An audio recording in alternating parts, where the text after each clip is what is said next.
All right. Thank you all for coming. My name's Jeff Standridge. For those of you that I have not had the opportunity to meet, I serve as managing director of the Conductor, and we've got members of the Conductor team all around the room. If you'd raise your hands there.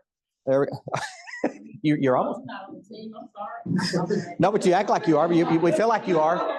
No, we feel like you. Everybody raise your hands. Raise your hands so Sandra doesn't feel bad. All right.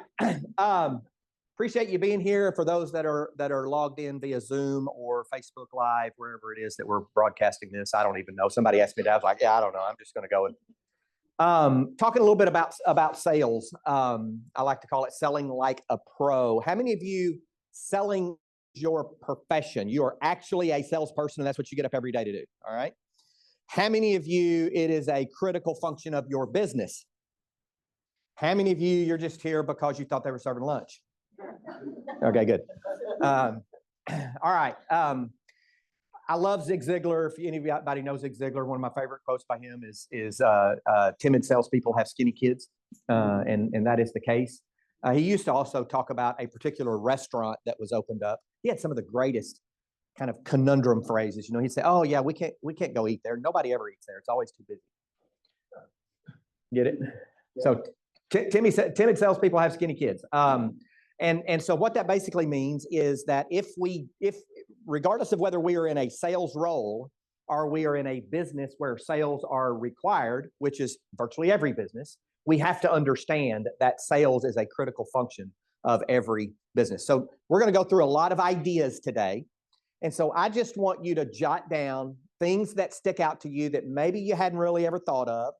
Maybe it's something that you could do differently going out of here than you've been doing for the last 30, 60, 90 days or multiple years. Just some aha ideas, jot them down. And then at the end of the day, I just want you to go back through those and just take 3 away. Here are 3 things that I learned today that I'm going to commit doing differently tomorrow and all the succeeding days than what I've been doing for the last however long, right? Just 3. My experience is 3 big ideas can transform your selling processes. One of the interesting things about sales is you don't have to win by a horse length. You don't have to win by a horse length. You just have to win a nose. Anybody know what race this is? Kentucky Derby 2024. The first photo finish in 28 years and the first 3-horse photo finish. You can't even really tell there are 3 horses there. The first 3-horse photo finish since like 1942 or something like that. So for years and years. But that horse just won by a nostril flare. He didn't really even win by a nose. He just won by just kind of a nostril, right? Just nostril flared out there and he won, right? But guess what? He took the purse. Now, where this analogy kind of breaks down is that in horse racing, even the second and third horse took home a little bit of money. But in sales, right, they say second place is first loser, right? So it kind of breaks down there. But my point is we don't have to transform everything about our selling to be a win by a nose kind of salesperson. So if you just have to win by a nose, then we can just make a few little tweaks to what we already know about sales, and it can result in a complete transformation. Basically, we move from focusing on us, from selling products or pitching products, from telling, accepting, or guessing, from being a cowboy, a gunslinger, or a maverick. Move from those, what I tend to call kind of the lazy ways to sell, the lazy person's way of selling, moving over to focusing on your customer or your client. Solving their problems, not trying to pitch them a product or a service, figuring out why they buy and then delivering a solution for that why. Rather than telling, accepting, or guessing, that's what we do. We go to the restaurant and they say, "What would you like?" I say, "I would like eggs over easy." They say, "Okay, great." And they write it down and they go. That's transactional, right? We tell them what they want, what we want, and they say, "Okay." Or we tell them what we want and they accept it, right? Versus mutual exploration. Really getting in and understanding what are the client's needs, what are the problems they're having, and how can I bring a solution to bear. Being cowboys, gunslingers, and mavericks to being prepared, deliberate, and dependable. Standing behind what we say, doing what we say, having what I like to call 100% accountability. And that starts with being prepared and having the right mindset. The will to win is nothing without the will to prepare to win, right? We have to prepare to win to actually win at the sales game. And I know a lot of salespeople who thought that they could go in and be gunslingers, mavericks, and they say, yeah, I don't really know a lot, but I can dance. Well, that's the lazy person's way to selling. In every single business you're in, nothing happens until somebody sells something. Nothing. Think about that. If you don't quote this to your people, if you're in a sales role and you work in a larger organization, and if your organization doesn't understand this, then you will have people attempting, for good reasons, attempting to slow down the sales process because they don't understand many times that nothing happens until someone sells something. Every dollar of revenue that comes into an organization, no matter how small or how big, occurs because someone sold something either virtually through online marketing or actually through face-to-face, phone-to-ear conversations. And so helping people understand throughout the organization that everything they can do to smooth out the selling process ends up impacting everyone positively, the customer, the salesperson, but also them in the long run. And so if you as a salesperson working in an organization, you're not thinking about that and trying to help the people that support you and your clients inside the organization, helping them understand that, you're probably experiencing some unintended friction throughout the organization that they don't even realize they're getting. Does that make sense? Very good. For those of you that know my background, you know that I spent a number of years in healthcare, and I was a professor at the University of Arkansas for medical sciences, and my doctorate's actually in leadership, where I spent a considerable amount of time studying success at the individual level, at the team level, and at the organizational level. And I had the opportunity, I spent about 20 years with Axiom Corporation and had the opportunity to take that academic research and observe and study that in actuality across 5 continents over the course of the next 20 years.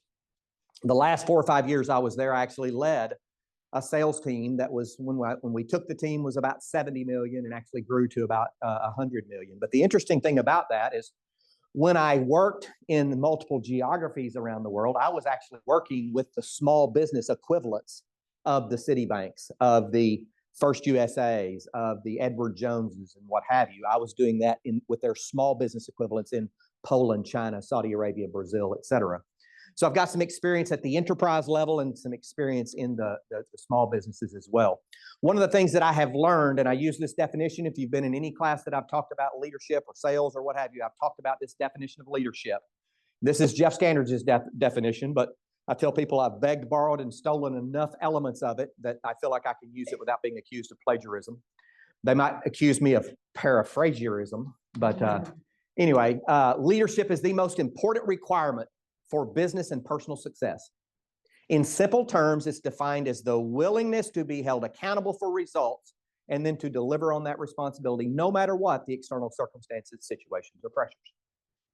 So, and I knew this from when I was running a sales team in a large organization. My client didn't care if something was happening in the delivery organization that prevented me from doing what I said I was going to do when I said I was going to do it. My employees didn't care if they cared, but if they ended up losing their jobs because we lost a big client, they didn't care the reasons behind losing that big client. And so as business owners and as salespeople, having this 100% accountability mindset is critical, not only to serving your organization, but more importantly to serving your clients. You know, and I like to talk about this concept of leadership is required for success, but it also requires a delicate balance of results and relationships. If we focus on results at the expense of relationships, we will be wildly successful very, very quickly until we alienate everyone around us who's responsible for helping us maintain those results, and then we lose them both. By the same token, if we focus on relationships at the expense of results, people will love us until they lose respect for us because we can't do what we say we're going to do when we say we're going to do it. And so we constantly walk this tightrope of results in relationships, whether we're in a selling environment or outside a selling environment. Success in and of itself is dependent upon our ability to manage those results in relationships. I also have seen over and over and over that successful people, regardless of their job, their role, their endeavor, their business, have a future orientation. Successful people have a future orientation. They know where they're going, and as a result of knowing where they're going, they make plans to actually get there. And it's actually scriptural as well. There's a passage in the Psalms that says, where there is no vision, the people perish. Think about that for a moment. Now, I describe a vision, and when we actually consult with larger clients and help them build out an overall plan for their organization, a vision is not just a flowery statement that we put on the wall. We envision a world where no child goes hungry, right? Hey, that's a great thought, but it's not a vision. Because how in the world am I ever going to take the right steps to get there? A vision is a destination at some point in the future at which we wish to arrive with our organization or ourselves, and then we build plans to actually bring that vision to reality. There's actually another translation, I believe it's the NIV, the New International Version of this passage, that says, without vision, where there is no vision, the people cast off restraint. Think about that for a moment. What does it mean when we cast off restraint? Say again? Undisciplined, no structure. Undisciplined, no structure. Or as we say down in Pike County, we run around like chickens with our heads cut off, right? Think about that for a moment. Where there is no vision, where there is no guiding vision, if we don't have a destination that we're trying to get to, then we cast off restraint. We run around like chickens with our heads cut off, right? I love this cartoon. No, not today. I've got a lot of running around to do. Chicken with his head cut off, talking on the phone. Isn't that great?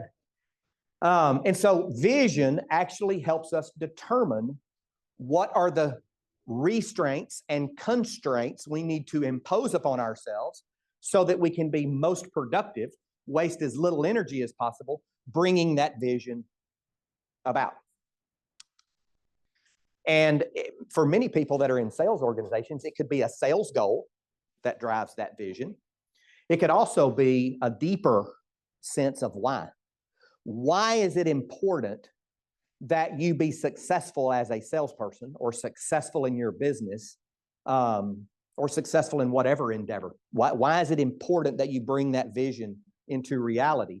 Glenn Crockett and I teach this segment back and forth with our 10X Accelerator group a lot of times. And he tells the story of, he had a person who worked for him on his sales team, and Glenn and I worked together for a number of years at Axiom. And he had a lady on his sales team, and when he asked her, he said, why is it important to you that you hit that number? And she said, I'm a single mother, and my daughter has a really good chance of playing softball in college, which could help defray the cost of me actually sending her to college. But travel ball is expensive, and I have to buy shoes and bats and gas for the car, and we have to go to these tournaments. And so it's important that I be successful in this particular time in my life so I can set my daughter up to maybe do something that I wouldn't otherwise be able to do with her and for her. So that was a pretty compelling why for her. And I encourage you all to be asking the question, why is it that you need to be successful with your business? Why is it that you need to be successful with your sales efforts, with your revenue generation efforts, whatever they are?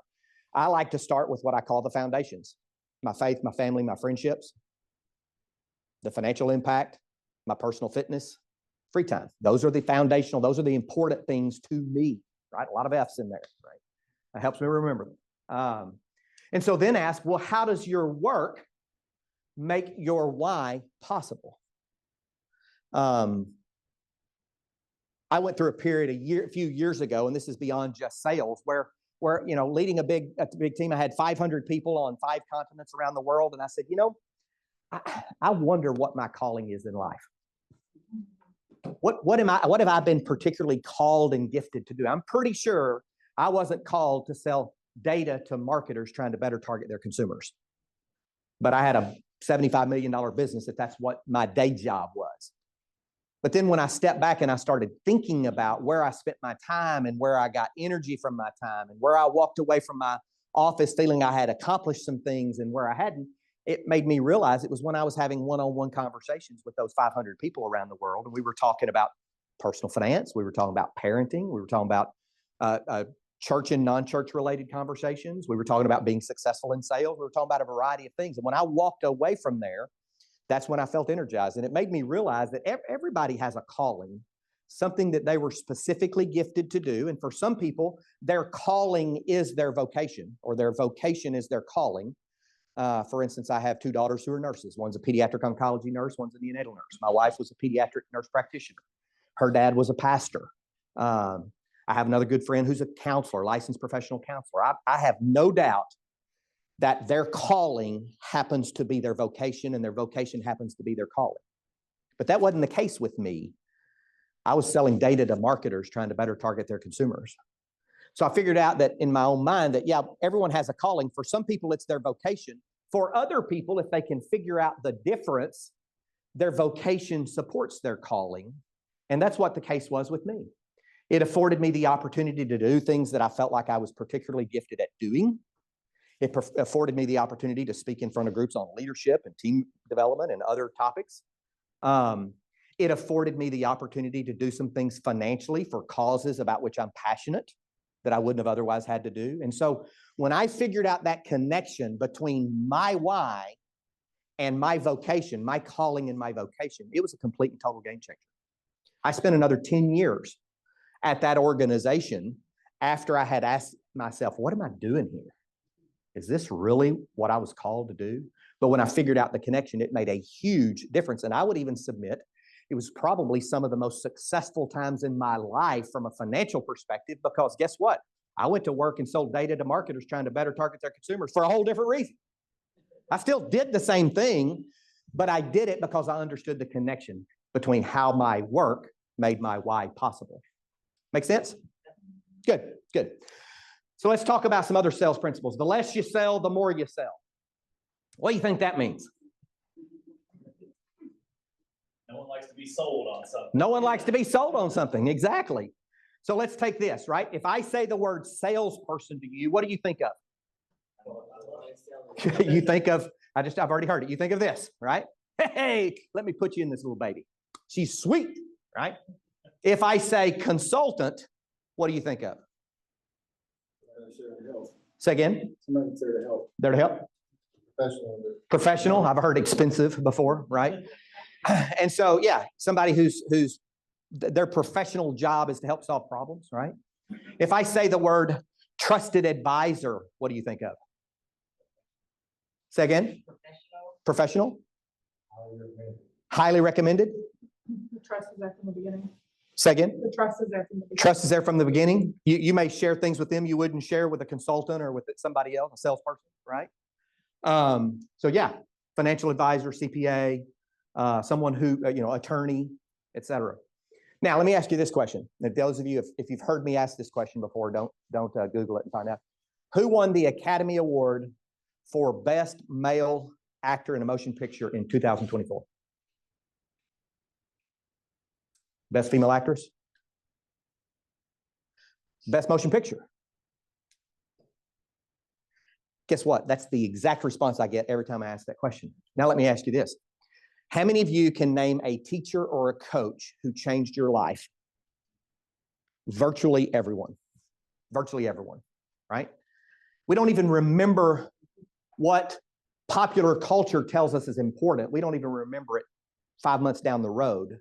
But we can remember back into the depths of our lives a teacher, a coach, or in my instance, a principal who changed our lives. He changed my life with a board a time or two, but still changed my life, right? So when we think about being a salesperson to being a trusted advisor to a teacher, that's where we really want to position ourselves with our clients. At the very least, a trusted advisor. At our best, an educator, right? Where we can help them learn how to better use our products and services. We can help them solve their problems versus just pitching products to them. We can ask the right questions and engage in a dialogue and listen to their responses and tailor our solutions to what we heard from them. The less you sell, the more you sell. The more you educate, the more you advise, the more you consult, it's likely the more that you will sell. How many of you are on LinkedIn, right? How many of you get these friend requests from somebody or LinkedIn requests from somebody that you don't know? And then within 15 minutes, they try to sell you something, right? Well, let me ask you this. How many of you propose, how many of the guys in the room propose to your wives on your first date? Kind of creepy, right? Well, it's not any less creepy to do it on LinkedIn or to do it in an elevator when somebody asks us what we do for a living and we start trying to sell them. It's not any less creepy to do it on a very first phone call when we actually make a cold call to someone to try to sell them our product and service, or in an email, a cold email. That's about as creepy as meeting someone for the first time and saying, oh my God, I'm in love with you. Will you marry me? Right? We want to build a relationship with them. So here's the big idea for you. Don't talk about your company. Don't talk about your products. Don't talk about your services until the person that you're interested in building a business relationship with has demonstrated an interest in the features, functions, or benefits that you can provide them, right? So how do you do that? I got a cold email one time from a lady named Allison.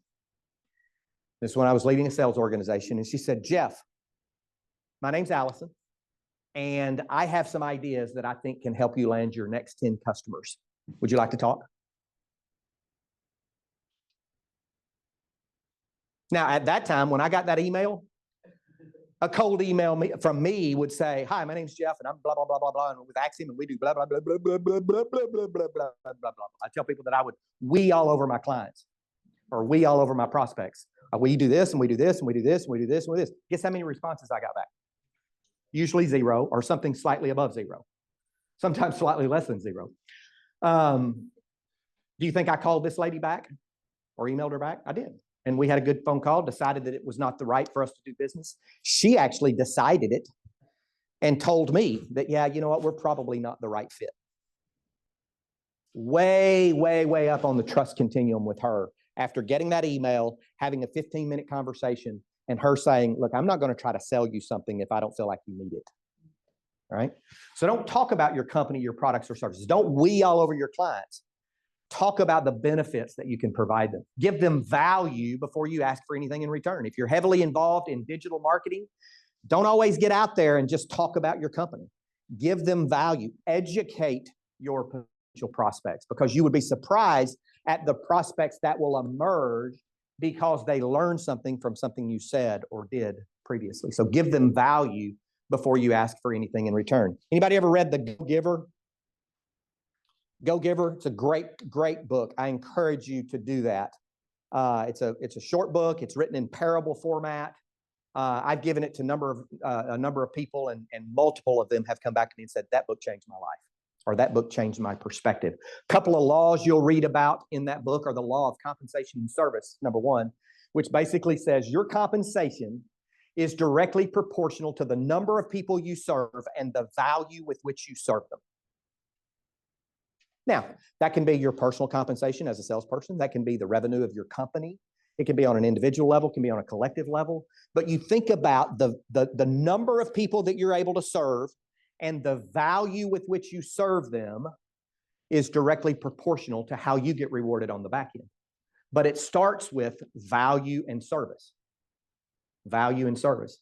The law of value says something to the effect of your true value is based upon the amount of value that you give relative to the amount you receive in payment. Right? So the point here is we need to be moving away from our desire for revenue, our need for revenue, our need for sales commissions, and we need to step into this concept of thinking about, how do I help my clients succeed best? Because the less we sell, the more we sell. The more problems we solve, the more conversations we have, the more value we give, the more we ultimately end up selling on the back end. But selling is a function of serving. I really can't emphasize that enough. Now, That being said, nothing happens until somebody sells something, right? So I wanted to talk about preparation and mindset before we actually jumped into the mechanics. Ziegler also goes on to say that the top salesperson probably misses more sales than 90% of the others, but they also made more sales calls than the others made as well. How many of you are familiar with the compound effect? And you've heard me use this analogy before. If I offered you $1 million cash payment right now or a penny a day, double daily for 30 days, what would you accept? And a lot of people will say, well, I'd take the penny, but I'm not really sure why, because I think this is a trick question. And I would say if you took $1 million in cash, you would have been exactly right until day 28. And then would have gone dreadfully wrong.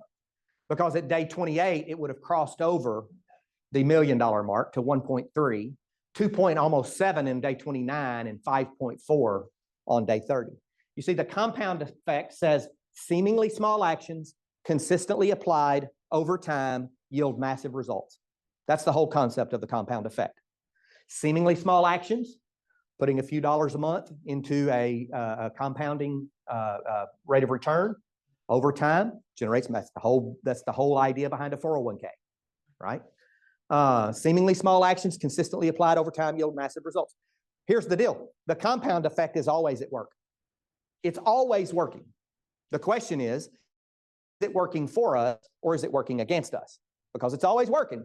If I go home every day and I sit around the pool and have a Mick Ultra, it's just 100 calories. It's just 100 calories. But if I do that every day, 7 days a week, 30 days a month, 52 weeks out of the year, in about 15 years, I'm going to be morbidly obese unless I do something to harness the effects of the compound effect in my favor. Because in that instance, it's working against me. So we have to think about the compound effect. So here's another example. Doing nothing at all versus making small, consistent efforts. Doing nothing at all is a 1.0 times 365 days, right? Or to the 365 power, I guess you would say. Still 1, right? 1.01 to the 365th is 37.7. 40 times the output for 1/100th of the effort. But it's consistently applied day in and day out. Seemingly small actions, consistently applied, yield massive results. So leverage the power of the compound effect. How many of you know whom your ideal client profile is? And you're very clear on what that is. You know the ideal customers that you need to be chasing. That's really good. Because if we don't know who they are, then we're going to run out of money before we can deliver a message compelling enough to actually have an impact. Right? I see that in marketing all the time. People say, yeah, anybody could use my products and services. And I say, yeah, I understand that anybody could use it, but who are you willing to pay to get in front of? Because if you're willing to pay to get in front of everyone, guess what? Your message is going to be so watered down that it won't be compelling to anyone. It won't compel anyone to action. And you're going to run out of money before you ever get your first client. So being very, very crystal clear about who your ideal customer profile is vitally important. Things like if you're selling to consumers, what we call demographics. Who are they? What's their age, their gender, what geography, what's their financial status, what websites, Facebook pages do they like, do they frequent, etc. And then their psychographics are around the why, their interests, their ideals, their beliefs, their affinities, their desires, their values. If we're thinking about doing business to business, then we talk about firmographics in addition to demographics. The type of industry, the number of employees, who's the actual buyer in that industry? Am I selling to the CFO, the CEO, or the VP of technology, or the CTO, or am I selling to a facilities manager or an HR manager?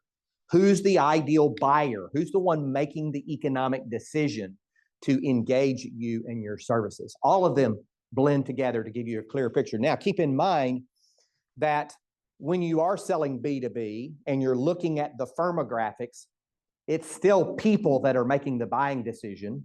And so we have to think about the demographics and the psychographics of the buyer within the firm.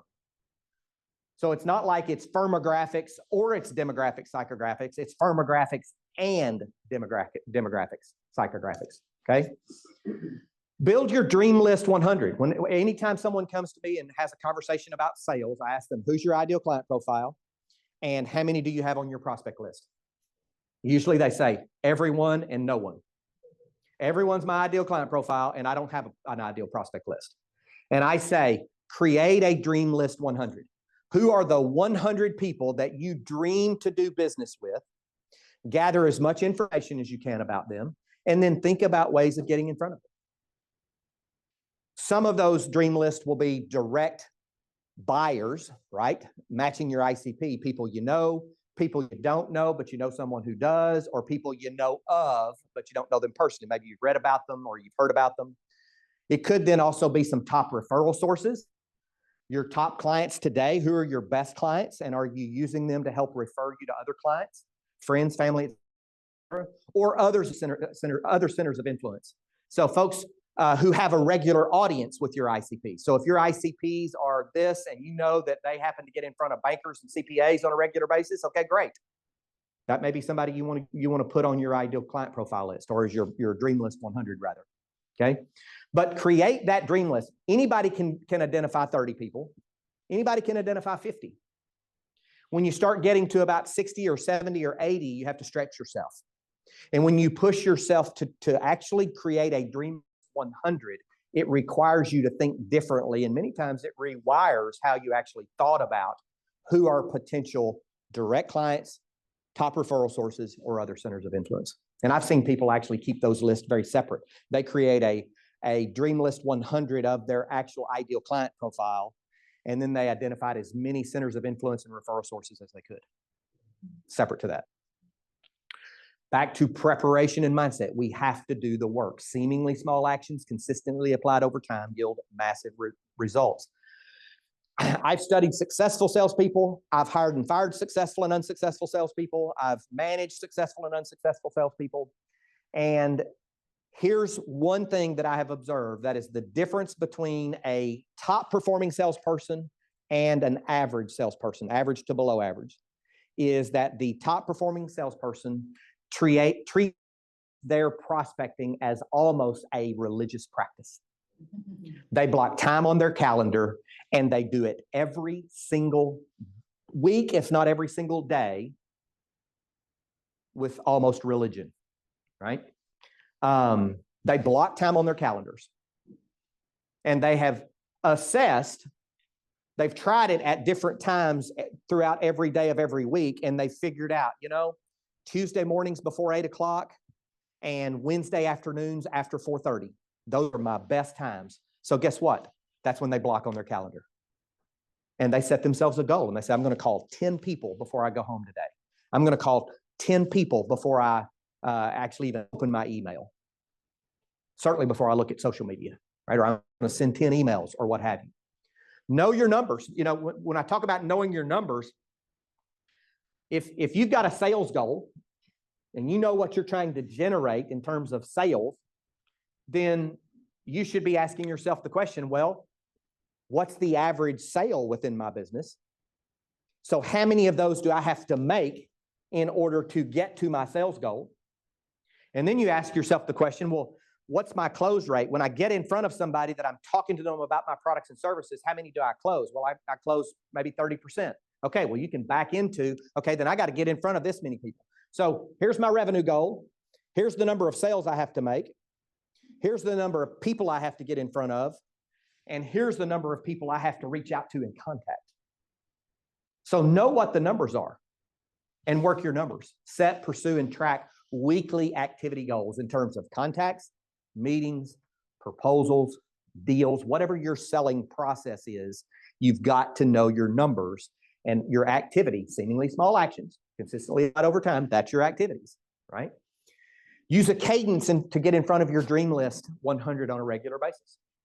Block time to prospect every week. Give them value before you ask for anything in return. And then I believe it was Gary Vee who came up with the jab, jab, jab, punch on social media, right? Give them value, give them value, give them value. Okay, now it's okay to self-promote. Once you've given them a couple or 3 rounds of value, then maybe tell people what you do, right? Similar kind of thing in sales. Here's some interesting sales statistics that I find very intriguing to me. 48%, half of all salespeople never follow up with a prospect after reaching out to them one time. But the problem is 10% only make more than 3 contacts. So 48% give up after 1, 90% give up after 3, yet 80% of all sales are made during the 5th to the 12th contact. So 90% of salespeople give up after 3 contacts, and 80% of sales are made between 5 and 12 contacts. Thank you, Sandra. What do you think about that? I think it's true, Yeah. especially in my case. Yeah, for sure. For sure. So some big ideas so far. We're about halfway in. You don't have to win by a landslide. You just have to win by a nose, or maybe even just a nostril flare, right? Not a horse link, just a nostril flare. Know where you're going and why. That's our vision. Become a trusted advisor or a teacher. And maybe you have to start by being a consultant, work yourself into being that trusted advisor, and ultimately figure out how you can spend more time educating than doing any of the other. Don't lead with your products, your services, your company. Lead with value. Lead with questions to ask your client what the difficulties are they're facing. Don't try to sell them if you know you can't help them. And I'll talk more about that in a moment. Serve people, be valuable to them. Leverage the power of the compound effect. Create and use your dream list. Block time to prospect every single week. It is the #1 differentiator between top performing salespeople and average to below salespeople. They block time and they do not let other things get in their way. Even the top performing salespeople can find reasons why they can't go make more calls. Oh, I got to get these quotes out. Oh, I got to get these invoices done. Oh, I got to do some more research. The only difference is they block time and they do it religiously. And then learn to talk in terms of solutions and expertise versus products and services. So let's move on. Every sale has 5 basic obstacles. Does the customer have a need for what you do? Do they have the money for what you do? Is there a sense of urgency to take advantage of what you're offering relatively soon? Do they have a desire to work with you versus someone they're already working with? And do they trust you? Those are the 5 things that you have to overcome as a salesperson in order to enter into a fruitful relationship with someone. So Glenn and I, over the years, have developed what we call the SAIL process. Start by building a trust-based relationship. That's about 40% of the equation. Accurately identify client needs, their problems, results, or opportunities they're trying to accomplish. That's about 30%. Lay out a logical solution for them. And then once you've done that and you've overcome any objections that they may have, you've answered any outstanding questions they have, then end by asking for the business. A lot of people that I work with, they're fearful of being salespeople because they're afraid of cold calls and they're afraid of being too pushy. Well, if you look at this, 90% of the selling process is not about asking for the business. It's about being a consulting, trusted advisor, teacher. We build a relationship to start with. We ask them questions. We lay out a logical solution that maps what they told us because we listened. We answer any questions that they have, and then the next part kind of happens naturally. And if we try to sell out a sequence, we will kill the sale. If we try to sell someone before we start by building a relationship, if we try to sell them our product or service before we've accurately assessed their needs, well, that's selling out of sequence. That destroys our credibility, and credibility is at the core of the selling model, right? Patricia Fripp said, you don't close a sale until you open a relationship. So that's that first element. People follow people from a leadership perspective, and people buy from people they know, like, and trust. So sales and leadership really cross over a lot of the same skills. It's about relationships and it's about trust. But people buy emotionally and then they justify logically and rationally.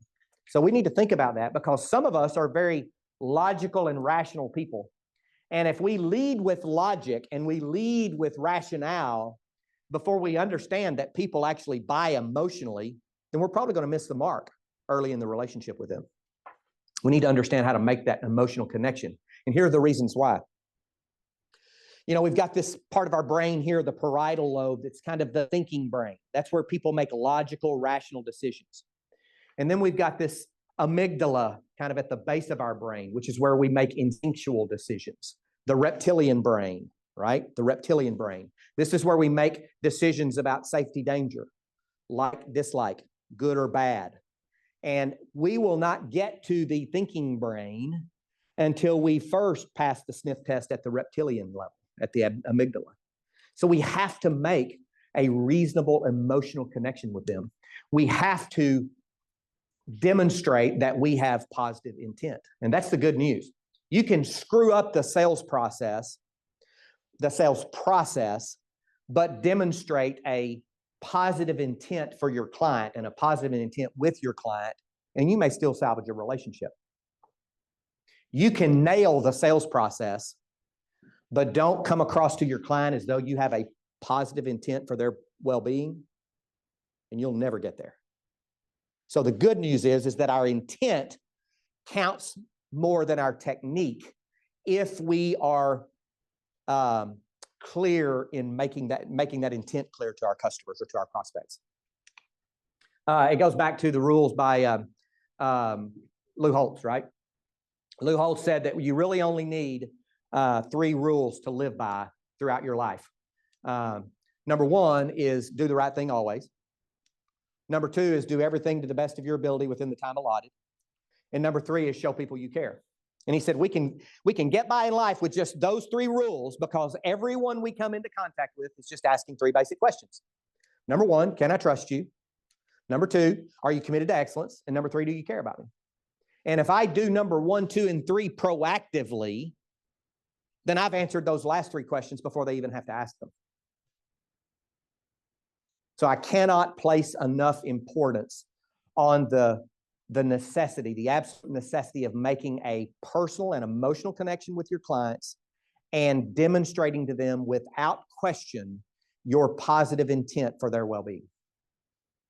To the tune that you will not sell them something if you think they're not ready for it, you don't think they could implement it, or you don't think it will help them. I have said no to a client before because it wasn't the right time, and then had them come back to me 3 years later when they were at the right time to actually make the transaction. Clients buy for their reasons. They don't buy for ours. Another reason you shouldn't wee all over your clients. They don't care what you do. They don't care how long you've been in business, at least at the start of the relationship. They have their own reasons for making a purchase. So we have to figure out what those reasons are. They don't buy products, they buy solutions to their problems. So let me ask you this. What are you selling if you're selling this here? Oh. Say again? Oh. You've heard that before, right? Yeah, you're not selling a drill bit. You're selling a hole. And guess what? That client doesn't care if you come and make, in many instances, if you come and make the hole, if it's a one-time hole, they may not want a bit. They just may want you to come drill the hole. If they're going to be making a hole repetitively, they may want to buy a bit from you. But the point is you're selling a hole, you're not selling a drill bit. That may sound a little bit simple there, but we have to be keenly and acutely aware of what it is that our client is trying to buy. I like to say no guessing. If you're guessing at what the motivations are of your client, you probably just need to start over. If you're guessing at who's going to make the buying decision within your client, you're never going to hit the nail on the head. If you're guessing at what their top priorities are at even engaging you in the process, you're going to miss the mark. So no guessing should be a rule for every single person that engages in a selling conversation. Glenn and I use what we call name it as our qualification criteria.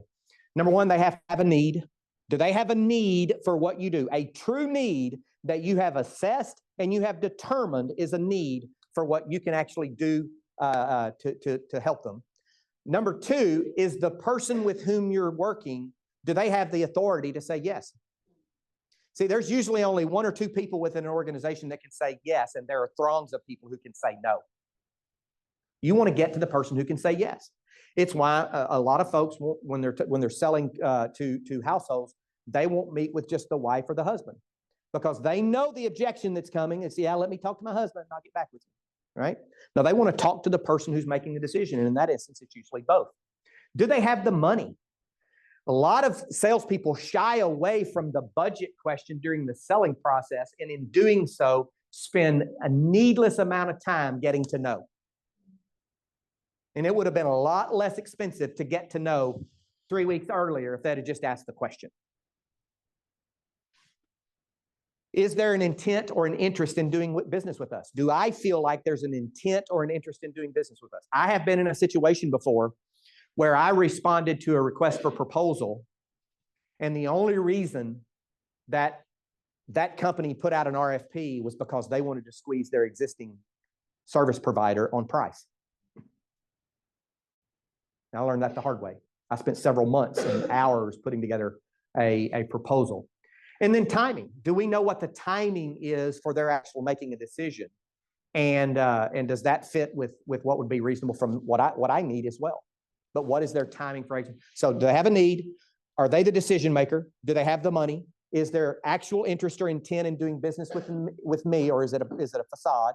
And then what's the timing that they would need to move forward? You know, it's interesting. In a selling conversation where we are assessing client needs, the person who's asking the questions is the one who's controlling the conversation. Now, I'm standing up here and I'm not controlling the conversation here because I'm just talking. I'm just talking. A lot of salespeople do the same thing. But I have no idea what's going through your minds. I ask a question occasionally and people respond, and that's how I try to make sure that people stay engaged. But in a selling process, I could go through my little dog and pony show, and I have no idea if they're thinking about what's for lunch, what's for dinner, the fight they had with their spouse the night before, the kid who's in trouble, what happened down the hall an hour ago. I have no idea. But if I get them telling me about their business, and I get them explaining to me with well-placed questions that demonstrate I heard, and then I'm digging into the details of their business, then what's produced on the back end is much richer and much more valid. I really should look at spending 30% of my time talking and 70% of my time getting them to talk so I can listen. Before we had Zoom, we had a conference calling line. I don't remember what it was called, but at the end of the call, it would send you an email and it would tell you the different phone numbers and what percentage of time each of them spoke. And it was real interesting to look at that because, you know, I was 70 early in my sales days, and I was 20 to 30 later in my sales days when I figured out that I was spending way too much time talking. Let's talk about when you lay out a solution to your clients. What I like to do is when I have my discovery meeting with my client, whether it's a B2B or a B2C, I like to get them to articulate to me, or I'll even articulate back to them and get them to confirm what are the top 2 or 3 or 4 issues that they want to solve. So let me play back to you what I think I heard from you. You're concerned about so-and-so. You're having difficulty with this. You'd like to produce more of this. Did I get those right? They say, yeah, I think you did.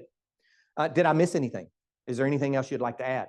Well, yeah, there was one more thing, and it's so-and-so, so-and-so. Okay, great. We'll put a 4th one down here. So we go back through them again. 1, 2, 3, and 4. Did I miss anything? Is that an exhaustive list? They say, yeah, that really is. And I say, okay, well then do me this favor if you would. Could you stack rank those based upon what's most important? They'd say, well, number 4 is the most important. Okay, what else? Number 2, and then number 1, and number 3. Say 4, 2, 1, and 3. Okay, great. So this is most important.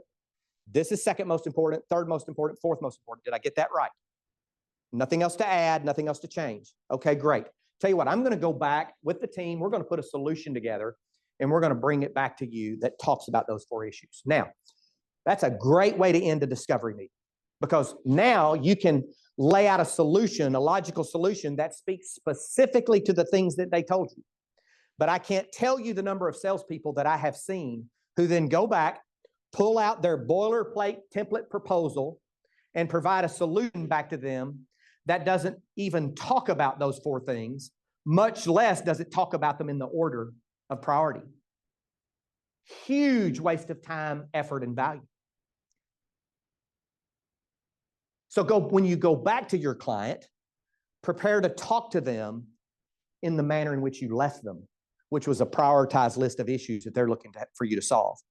Play back to them how your solution specifically addresses their issues, and be prepared to lead with your ace.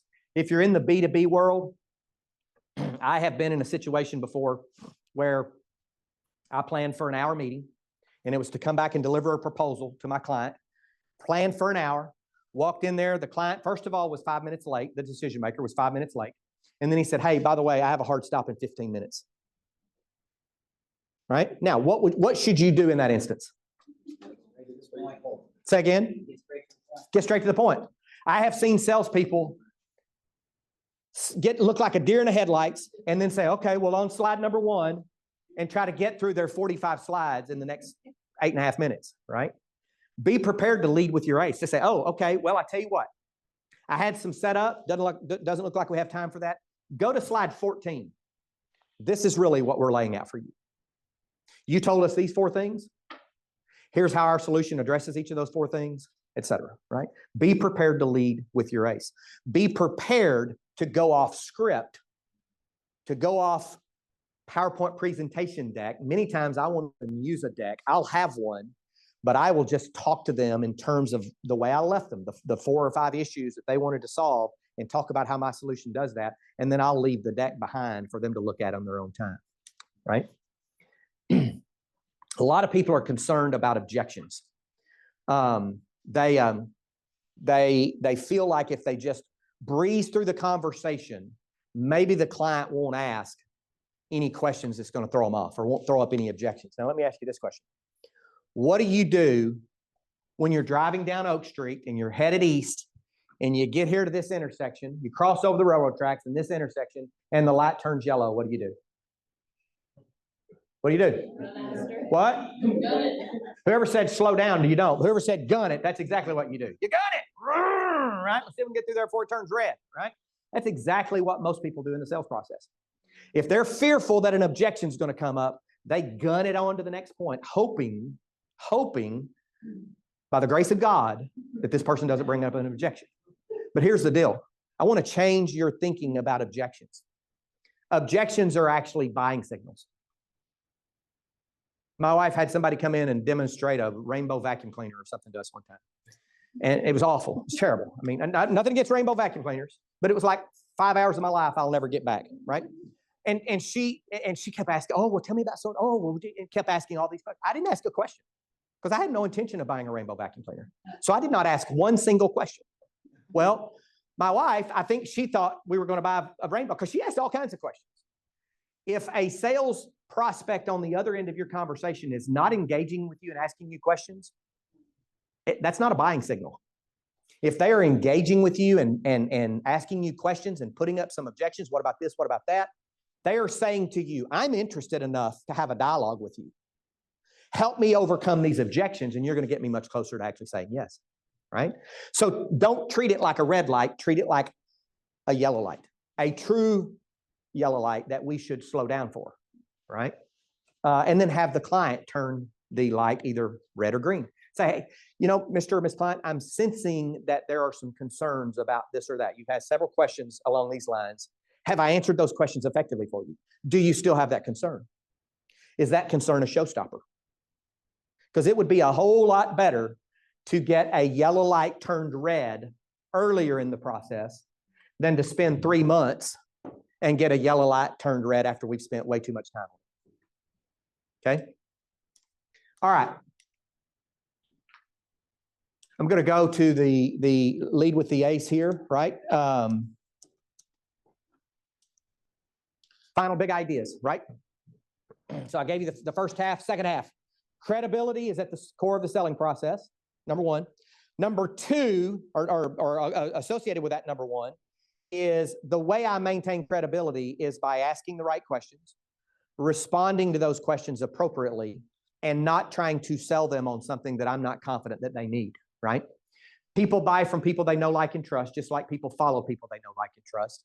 They don't buy your products or services. They buy the solutions to the problems that you can bring to them, and they buy for their own reasons, not for yours. There's this concept called commission breath. Anybody ever heard that?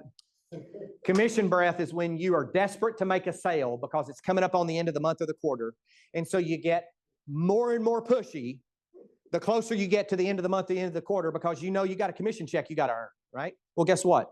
That is the same as bad breath to a client. They can sniff it a mile away, and I call it commission breath, right? They don't buy because you're close to the end of the quarter and you need to make a commission. They buy for their own reasons. The dream lists and religious prospecting are difference makers. Usually I say that about 8 times in a presentation. I think I've only said it about 4 times today.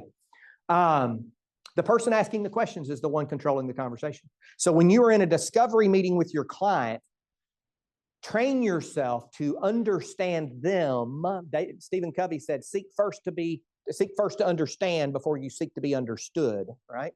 So seek to understand all you can about them before you start trying to sell them anything, because your intent counts more than your technique. You want to demonstrate an authentic desire for their well-being.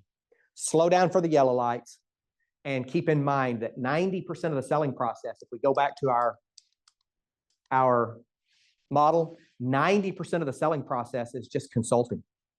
Not selling at all. It's being a good consultant, a good trusted advisor, and a good teacher.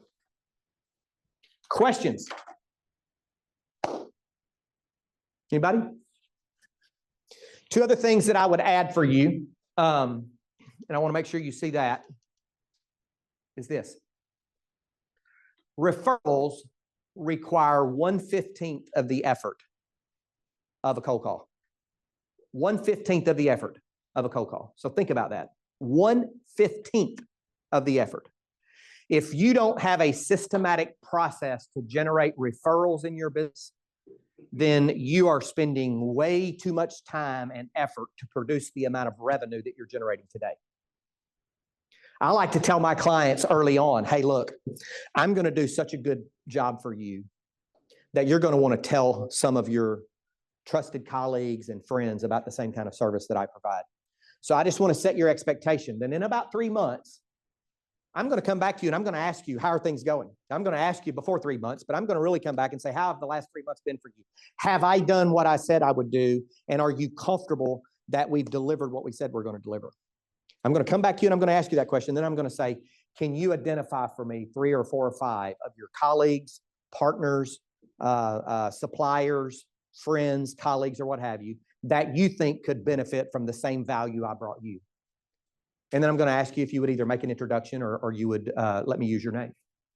So I give them that up front. That way it's not awkward for me when I come back on the back end, because I understand that 1/15 buys me back a whole lot of time if I can deploy it effectively. So anybody, any questions, thoughts, comments? Helpful, not helpful? I like the part that you were saying that, that you have to give them value before you give them a service. Mm-hmm. And with my business, that's definitely the situation that you have to see the value that they need first. Good. I really appreciate that. Sure, absolutely. Demonstrated it. I'm a visual learner. I wanted to also, there you go. If you're looking for some good sales resources, here are half a dozen or so. I guess that's 8 resources. The 2 by Jeb Blunt are really, really good. The Unlimited Sales Success by Brian Tracy is pretty good as well. If you're in a consultative sales kind of role where you're selling complex solutions, the Challenger Sale is really good. If you're in a sales manager position where you manage other salespeople, the Ultimate Sales Machine is really good. So feel free to reach out and grab any of those. There may be some that you can check out here at the Arnold Innovation Center as well. With that, I'm going to leave it with you. I'm going to leave you my contact information. Feel free to shoot me a note, text me if I can do anything for you guys. If you ever want to sit down and unpack any of these concepts specifically for your business, I'm happy to do that. You can also go to arconductor.org, click on Let's Talk. You can book a meeting directly on my calendar if you want to do that as well. Be happy to do that, or with other members of the team, Leslie, Grace, etc. Would be happy to connect with you. Thank you for coming. Appreciate you guys.